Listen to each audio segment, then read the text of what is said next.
didn't understand why Godswill Akpabio likes to laugh at very serious moments. I think that's his style. I was saying yesterday, I think that's his style. Because I can't remember him ever being serious, about an issue. We are a solemn face, no. I can't remember. Even in the height of the Natasha Akpotu Dragon saga, he was laughing it away. So people are likely to judge him as being unserious or laughs about every moment. But I just think maybe that's his style, because I can't remember Godswill Akpabio ever being serious about anything. About anything. He just laughs it away, tries to make a joke, and then sometimes he laughs alone. So for many moments yesterday, he had those moments to just laughing about, and people would think that it's probably not serious. But I think maybe that is just his style more than anything else. And the discussions yesterday in the House, Senator Tahi Mongono redeemed himself, so to speak, because he was the one who on the 4th of February moved for the adoption of retaining the old order in the electoral amendment. So yesterday he was the one again who called for the Senate to rescind that February 4 decision and go ahead and recognize, electronic transmission of results that most people have been asking for. But the words clever I have come into play, because Tahi Mongono, in his motion, in his readopted motion, now added the caveat that in the case when electronic transmission fails because of network or communication problem, network/communications problem, the presiding officer will resort to the old way, Form EC8A, the result sheet signed, stamped by the presiding officer and the others. The others in this case means party agents. That's an agreed final result sheet for the elections. The one that has the political parties and the votes they scored in words and in numbers. That Form EC80, first result sheet. That becomes the primary source of collating. This is what he added to his motion. And the House went for it and adopted it. And Ehina Baribe raised a motion to say, no, let's vote to see if we could adopt this. And the Senate President, I think, caught Ehina Baribe there. He knew Ehina Baribe wanted to put him on the spot. In case he says, no, there's no need for that, let's just adopt it. So he says, okay, let's vote. And Mr. Baribe stood up and said, I withdraw. He catch him there. And then the Senate simply adopted it. No need to do senator by senator votes. 109 senators take time.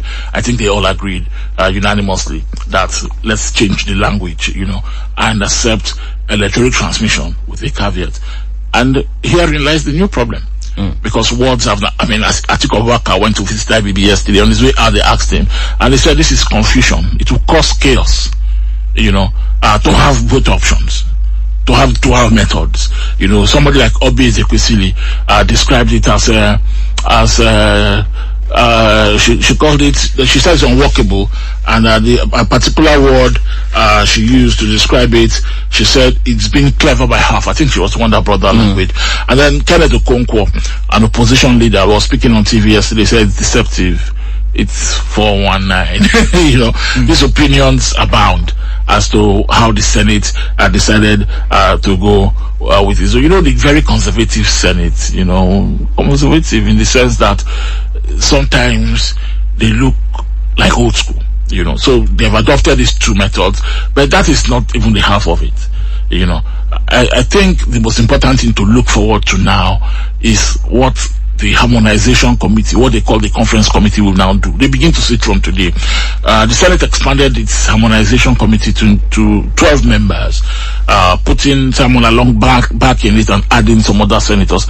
I think those are the 12 wise men. If you add that, 24 wise men. If you put the 12 from the House of Reps, too many wise men. But I think it's over to them now.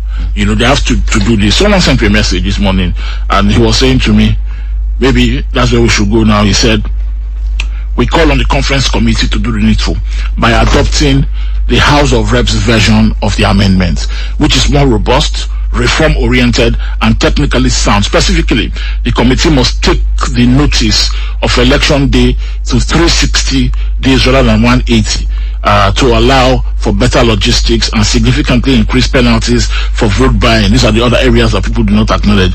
He said the harmonization process is the final opportunity to deliver an electoral act that truly protects the votes and restores the confidence in Nigeria's democracy ahead of elections next year. Let it be stated clearly, citizens have done their part. They spoke, they organized, and the Senate responded.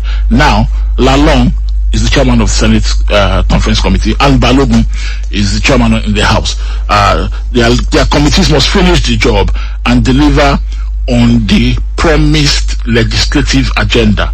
Nigeria does not need half reforms or fallback clauses that weaken accountability. We need a law that works for the people and leaves no room for manipulation. Manuel, after the Senate finished yesterday, people thought that the partial reversal.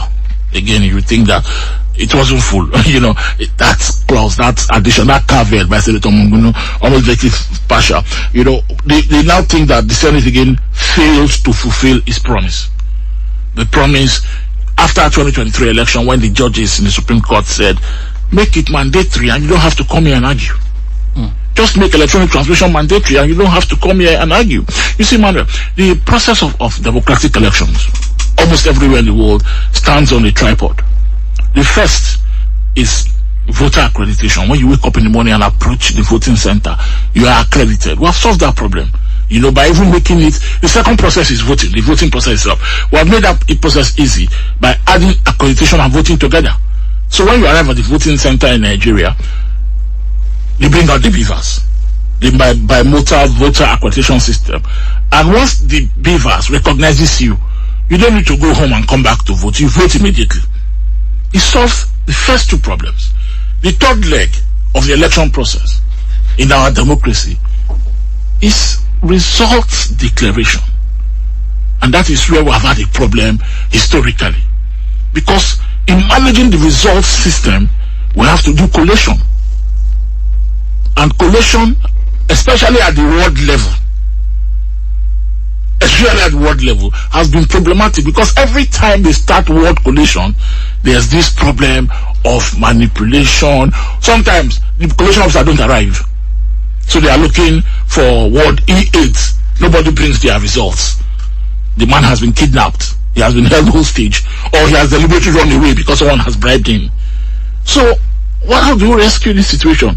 The people who have formed these reforms are saying, make it compulsory at the polling unit. Make collation end at the polling unit by electronically transmitting results from the polling unit, which is, of course, has already been decided, stamped, agreed upon by everybody around there. Just transmit it electronically to a central server, which INEC has now redefined to be the IREV, real-time viewing center. That's where that word real-time came around. And in the House of Reps, they finished their own work on these reforms by saying real-time electronic transmission of results. That is what the Senate has not completely bought into, and that is why they say clever by half. Why is the Senate always not completely buying into whatever the House of Representatives does? It's not just on this electoral bill. We saw the tax laws. The House of Reps came to say, well, we passed. It's not what the Senate is passing.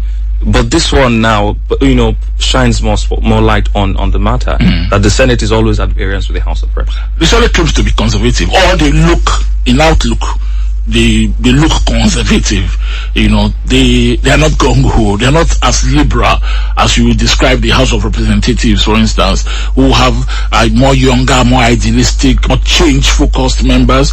The Senate is full of old men, most times retired governors who have done, retired generals, governors who have done 8 years as governors and are tired, like the chairman of the Senate Committee on Electoral Matters, Simon Lalong. They're not pushful. They are conservative. This is the academic qualification of the Senate. But by intentions, they look, again, like most times they are pliable, malleable. You can use senators to achieve an aim. They are likely to buy into it. There's been accusations that the Senate is working to arrive at an agenda that gives them an opportunity to manipulate elections, not just for themselves, but also for executive elections. Yesterday, the Senate president was saying that President Tinubu is ready to sign. He's ready to assent to this bill once the conference committee manages to finish their work inside February, that the president is ready to sign. So that means they've been talking. Does the president also tell him that as an agenda, a legislative agenda for the APC, do we want real-time transmission of results? I don't know if the president told him that. The APC has majority in both houses, but the House voted for real-time. So the question as to whether the presidency has its hands all over this, defeats the question. Because in the House, they simply voted real-time electronic transmission. It's the Senate that has, this differential. And if you ask me the question, if somebody is manipulating the Senate, maybe yes, maybe no. Or maybe they are pushing for their own personal selfish agenda, because you would think that in an election, a free and fair election, many of these guys who are senators to the probably might not win.